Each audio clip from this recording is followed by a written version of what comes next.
여기서 내려. 그의 목소리가 평소보다 한 톤 낮았다. 나는 손잡이를 더듬거리며 차 문을 열었다. 문이 열리자마자 비린내가 확 들어왔다. 새벽 3시 12분. 방파제 끝. 산소통 챙겼어? 나는 뒷좌석에 놓인 초록색 산소통을 힘겹게 끌어안았다. 무거웠다. 6개월 전만 해도 이 정도는 가뿐히 들었는데 차 문이 닫히는 소리, 엔진 소리가 멀어진다. 나는 그 자리에 주저앉았다. 콘크리트 바닥이 차가웠다. 11월 말 새벽 바다는 생각보다 훨씬 추웠다. 손이 떨렸다. 주머니 속 휴대폰 진동이 멈추지 않았다. 하지만 꺼내지 않았다. 아직은. 산소통 밸브를 확인했다. 역시나 반쯤 열려 있었다. 이대로면 1시간도 안 가서 바닥날 거다. 그는 그걸 알고 있었다. 숨을 깊게 들이마셨다. 마스크를 통해 들어오는 산소가 아니라 그냥 공기, 짠 바다 공기. 기침이 나왔다. 몸이 반사적으로 반응했다. 6개월 동안 학습된 것들. 하지만 폐는 괜찮았다. 의사 말이 맞았다. 3개월 전부터 산소 없이도 생활 가능합니다. 다만 심리적 의존이 있을 수 있으니 천천히 줄여가세요. 그 말을 들었을 때 가장 먼저 그에게 말하고 싶었다. 여보, 나 나았어. 이제 정상이래. 그런데 그날 밤 병실 화장실에서 나오다가 들었다. 복도 끝. 비상구 쪽에서 통화하는 그의 목소리. 아니, 괜찮아. 어차피 오래 못 가. 의사가 그랬어. 길어야 1년이라고. 거짓말이었다. 의사는 그런 말 한 적 없다. 보험금? 응, 3억. 사고사 처리되면 바로 나와. 그날 이후 나는 말하지 않았다. 대신 매일 밤 약을 삼키는 척하고 변기에 버렸다. 산소 마스크를 쓴 채 자는 척했다. 점점 더 힘들어하는 연기를 했다. 그는 점점 대담해졌다. 통화할 때 문도 안 닫았다. 다음 주면 끝이야. 바다 드라이브 가자고 할 거야. 새벽에 나는 그 모든 걸 녹음했다. 휴대폰을 꺼냈다. 화면에 초록점이 깜빡이고 있었다.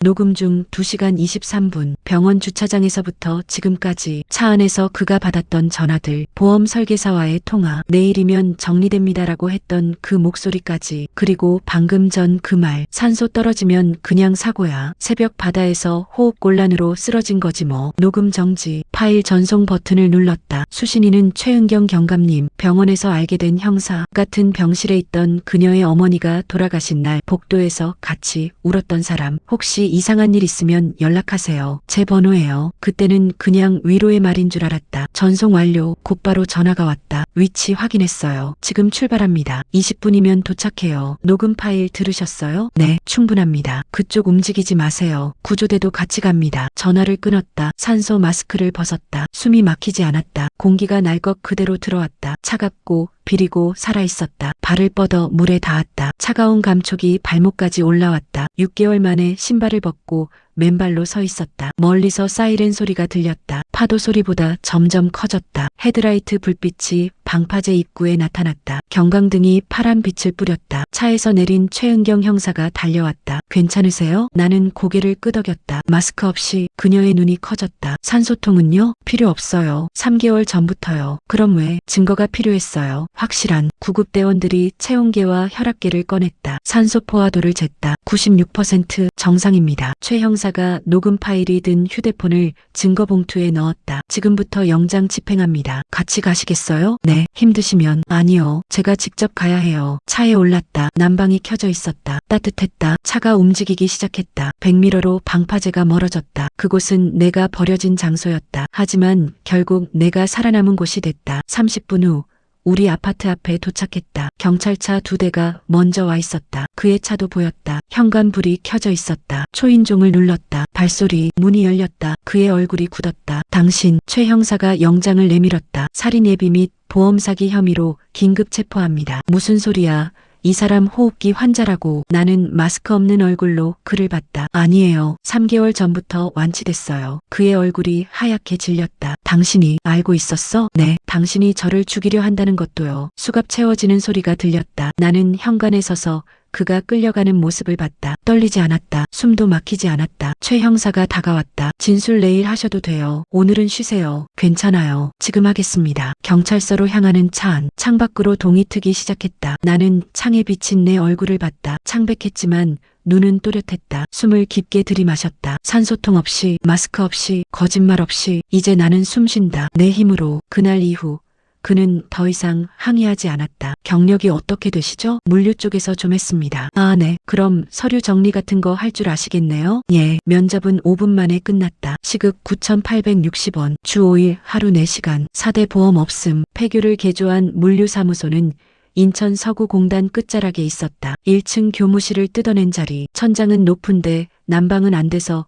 겨울엔 입김이 났다. 책상 6개에 직원 9명. 모두 20대 후반에서 30대 초반. 그만 61세. 아버지, 여기 앉으세요. 제일 구석 자리였다. 창문 바로 옆. 여름엔 덥고 겨울엔 추운 곳. 네. 첫 주는 조용했다. 커피 심부름, 택배 정리, 서류 복사 시키는 대로 했다. 점심시간엔 혼자 편의점 김밥을 먹었다. 다른 직원들이 회식 이야기를 할 때도 끼지 않았다. 아버지는 안 오셔도 돼요. 누가 말했는지도 기억 안 난다. 그냥 고개만 끄덕였다. 문제는 3주차에 시작됐다. 김성우 팀장.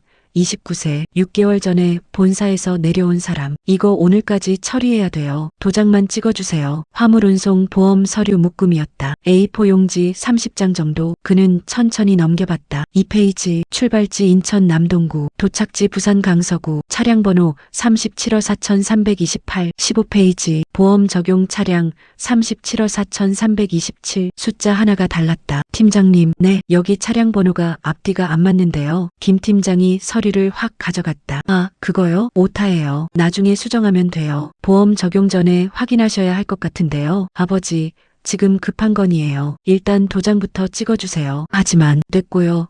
제가 책임지겠습니다. 서류가 넘어갔다. 그는 아무 말하지 않았다. 대신 그날 저녁 퇴근 후 복사본을 하나 만들었다. 개인 파일철에 끼워뒀다. 10일 뒤 오전 10시 23분 사무실 전화가 울렸다. 네, 대성물류입니다. 김 팀장 얼굴이 굳었다. 네, 아니 그게 차량 번호가 어떻게 되는데요? 아, 예, 알겠습니다. 전화를 끊더니 컴퓨터를 뒤지기 시작했다. 이게 왜 이래? 분명히 37호 4328이었는데 옆자리 대리가 물었다. 무슨 일이에요? 부산 사고건. 보험사에서 차량 번호 안 맞는다고 거부했대요. 엥? 그럼 우리가 배상해야 돼요? 2,300만 원. 사무실이 조용해졌다. 그는 구석자리에서 서류를 정리하고 있었다. 야, 이거 누가 처리한 거야? 저번 달 김 팀장님이. 아니, 도장은 누가 찍었냐고. 시선이 그쪽으로 쏠렸다. 김 팀장이 글을 봤다. 아버지, 이거 아버지가 도장 찍은 거 맞죠? 예, 확인 안 하셨어요? 말씀드렸습니다. 차량 번호 확인하시라고. 뭐라고요? 10일 전에. 김 팀장 얼굴이 빨개졌다. 아니 그럼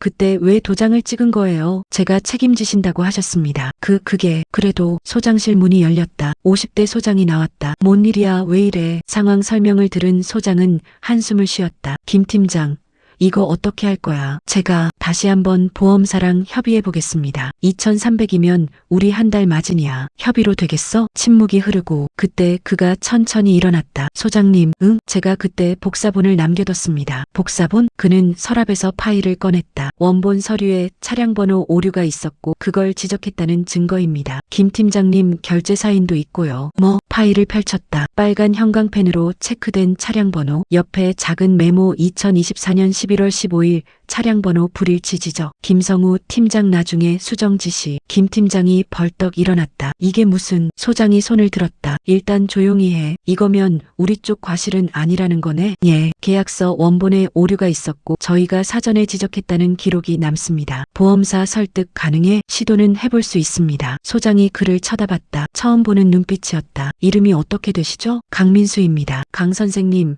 이거 가지고 보험사 가실 수 있어요? 예, 김 팀장, 같이 가. 네. 보험사와의 협상은 3시간 걸렸다. 결론 배상금 70% 감액. 계약서 오류 사전 지적 기록이 결정적이었다. 돌아오는 차 안. 김 팀장은 한마디도 안 했다. 그도 창밖만 봤다. 다음 날 출근하니 자리가 바뀌어 있었다. 구석 자리가 아니라 중간 자리. 책상 위에 포스트잇. 강민수 선생님 서류 검수 담당. 점심시간. 김 대리가 다가왔다. 선생님, 같이 식사하시겠어요? 예, 저희 팀에서 중국집 시켜 먹으려고요. 그날 처음으로 짜장면을 함께 먹었다. 일주일 뒤 김성우 팀장이 사표를 냈다. 그는 아무 말하지 않았다. 대신 그날 저녁 집에서 낡은 노트를 꺼내봤다. 1998년부터 적어온 기록들. 실수는 항상 작은 곳에서 시작된다. 사람은 듣지 않는다. 증거만 남겨라. 말보다 준비가 낫다. 그는 펜을 들어 새 문장을 적었다. 계약직도 나이도 중요한 게 아니다. 제대로 하느냐가 중요하다. 노트를 덮고 불을 껐다. 내일도 출근이었다. 시급 9,860원. 하지만 이제는 아버지가 아니라 강 선생님이었다. 2주 뒤 본사에서 감사팀이 내려왔다. 연례 행사, 서류 점검하고 몇 가지 지적하고 보고서 쓰고 올라가는 그런 거. 감사팀장 박재현, 37세, 안경 쓴 수척한 남자. 사고 처리 건 관련해서 확인 좀 하겠습니다. 회의실에 모였다. 소장, 대리 둘, 그리고 박 팀장이 서류를 펼쳤다. 이 복사본 누가 만든 겁니까? 저입니다. 성함이 강민수입니다. 박 팀장의 손이 멈췄다. 강민수? 예. 혹시 생년월일이 어떻게? 63년생입니다. 펜을 놓는 소리. 박 팀장이 천천히 고개를 들었다. 물류안전기준 강민수 선생님 맞으십니까? 회의실이 조용해졌다. 소장이 먼저 물었다. 그게 뭔데요? 박 팀장은 글을 보고 있었다. 2005년 국토부 물류안전 TF 총괄하신 분입니다. 지금 쓰는 화물운송 표준약관이랑 보험 기준 이분이 만드신 거예요. 네, 업계에선 전설이에요. 현장 30년 경력으로 기준 하나하나 다 검증하셨다고. 대리가 황급히 물었다. 그럼 왜 여기? 그가 답했다. 정년 퇴직했습니다. 그리고 일 좀 하려고 왔고요. 계약직으로요? 일자리가 그거였으니까요. 침묵이 흐른 후 박 팀장이 조심스럽게 물었다. 선생님, 지금 본사에서 안전기준 개정 작업 중인데 자문 좀 부탁드릴 수 있을까요? 자문이요? 네. 수당은 회당 30만 원 정도 드릴 수 있고. 그가 고개를 저었다. 필요 없습니다. 예, 여기 일이 편합니다. 그냥 이대로 있겠습니다. 박 팀장이 당황했다. 하지만 선생님 경력이면. 경력은 이미 썼습니다. 이제 그냥 서류나 보려고요. 그게 아깝지 않으십니까? 그가 창밖을 봤다. 폐교 운동장, 녹슨 철봉, 금간 농구대. 현장에 있어야 보이는 게 있습니다. 예, 기준이라는 게 사무실에서 만들면 현장에서 안 맞아요. 저도 그래서 퇴직 전에 틀린 거 많이 만들었고요. 박 팀장이 고개를 숙였다. 죄송합니다. 제가 실례를. 괜찮습니다. 회의는 30분 만에 끝났다. 그날 저녁 소장이 그를 불렀다. 강 선생님, 예, 몰랐습니다. 제가 몰라도 됩니다. 아니, 그래도 처우를 좀 개선해드려야 시급 올려주시면 감사하죠. 그게 아니라 그게 제일 현실적입니다. 소장이 헛웃음을 쳤다. 대체 왜 이런 데 계신 겁니까? 그가 잠시 생각했다. 퇴직하고 보니까 심심하더라고요. 예, 일 안 하면 할 게 없어요. TV 봐도 재미없고. 그래서 일자리 찾았는데 여기서 뽑아줬습니다. 그렇다고 계약직도 일입니다. 상관없어요. 소장은 더 이상 말하지 않았다. 다음 날부터 분위기가 달라졌다. 사람들이 서류 가져올 때 물어봤다. 선생님, 이거 괜찮을까요? 이 조항 왜 이렇게 되어 있는 거예요? 그는 답했다. 짧고 정확하게. 이건 화물 무게 때문입니다. 3.5톤 넘으면 특약 필요해요. 여기 날짜가 왜 중요하냐면 보험 청구 기한이 30일이거든요. 이 서식은 구버전이에요. 2019년에 바뀐 거 써야 합니다. 한 달 뒤 사무실에서 실수가 줄었다. 서류 반려율이 30%에서 8%로 떨어졌다. 클레임이 거의 사라졌다. 어느 날 김 대리가 물었다. 선생님, 진짜 궁금한데요. 뭐가? 왜 처음엔 아무 말 안 하셨어요? 경력 있다고 말씀하시면 됐잖아요. 그가 웃었다. 말에서 바뀌는 곳이면 이미 문제가 없는 곳입니다. 무슨 뜻이에요? 사람들은 듣고 싶은 것만 들어요. 그래서 보여줘야 하죠. 보여준다는 게 일로요. 김 대리는 아무 말도 못했다. 6개월 뒤 계약이 갱신됐다. 이번엔 정규직 제안이 왔다. 월급 280만 원, 4대 보험 포함. 그는 거절했다. 계약직이 편합니다. 왜요? 나이 들면 언제 아플지 모르거든요. 정규직은 부담돼요. 그래도 시급만 1만 원으로 올려주세요. 그럼 됩니다. 결국 시급 1만 500원에 합의했다. 1년 뒤 본사에서 또 연락이 왔다. 이번엔 부탁이 아니라 요청이었다. 신입사원 교육에 강의 한 번만 부탁드립니다. 무슨 내용으로요? 물류서류 실수 방지법. 1시간에 얼마 주시는데요? 20만 원 드리겠습니다. 그럼 하죠. 강의 당일 50명 넘는 신입사원 앞 그는 이렇게 시작했다. 여러분, 서류 작업은 단순합니다. 근데 사람이 복잡해요. 실수는 항상 나중에에서 시작됩니다. 나중에 확인하면 돼.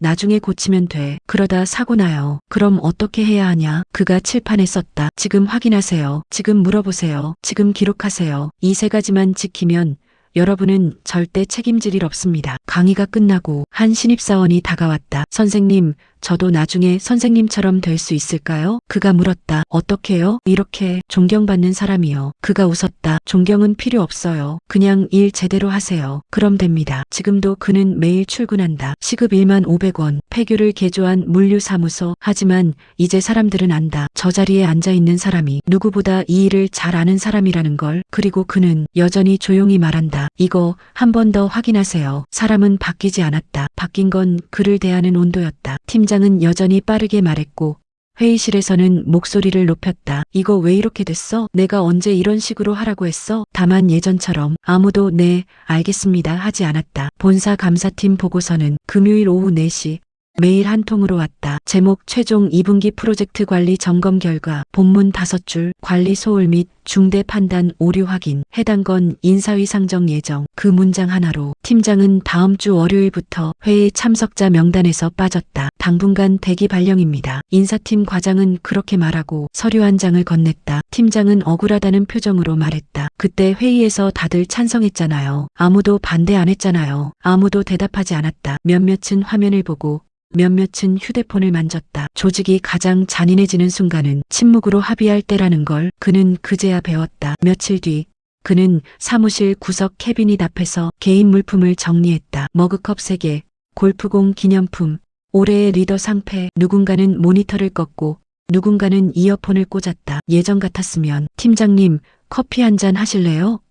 했을 자리였다. 그때 막내가 조심스럽게 다가왔다. 저 팀장님, 응. 그때 그분이 말씀하신 거 왜 더 강하게 안 막으셨어요? 저희 보고라도 검토 한 번 더 하라고 하시지. 팀장은 박스를 들어 올리며 고개를 들지 않은 채 답했다. 강하게 말해도 들을 준비가 안 된 사람한텐 결국 소용없어. 혼자 배워야지. 팀장은 그날 오후 3시에 회사를 나갔다. 정확히 말하면 나가게 되었다. 보안카드는 그날 저녁 6시에 정지됐고 사내 메신저 프로필은 다음날 아침 사라졌다. 그 이후의 소식은 아무도 자세히 알지 못했다. 누군가 어디 갔대? 물으면 글쎄 지방 자회사 간다던데 정도. 조직은 늘 그렇게 사람을 지운다. 반대로 그의 하루는 거의 변하지 않았다. 8시 50분 출근, 9시 정각자리 착석, 같은 톤으로 업무 지시를 받고 같은 속도로 보고서를 검토했다. 다만 달라진 게 있다면 이제는 아무도 그의 말을 대충 넘기지 않는다는 것. 이 부분 재검토 필요합니다. 네, 알겠습니다. 여기 수치, 출처 확인 부탁드립니다. 바로 확인하겠습니다. 새로운 인턴이 복도에서 조심스럽게 물었다. 선배님은 왜 그렇게 끝까지 조용하세요? 그때 회의에서 한마디만 하셨어도 팀장님이 그렇게까진 안 됐을 텐데. 그는 잠시 걸음을 멈추고 말했다. 소리내서 이기는 건 신입 때 충분히 해봤어요. 근데 이 나이엔 틀리지 않는 게 더 중요하죠. 이기고 나서 남는 건 결국 기록뿐이니까. 사람들은 그제야 이해했다. 이 이야기는 복수에 대한 얘기가 아니라 시간이 만든 온도차에 대한 이야기라는 걸. 그리고 말하지 않는 것도 그를 때로는 아무도 가장 명확한 대답이 된다는 걸.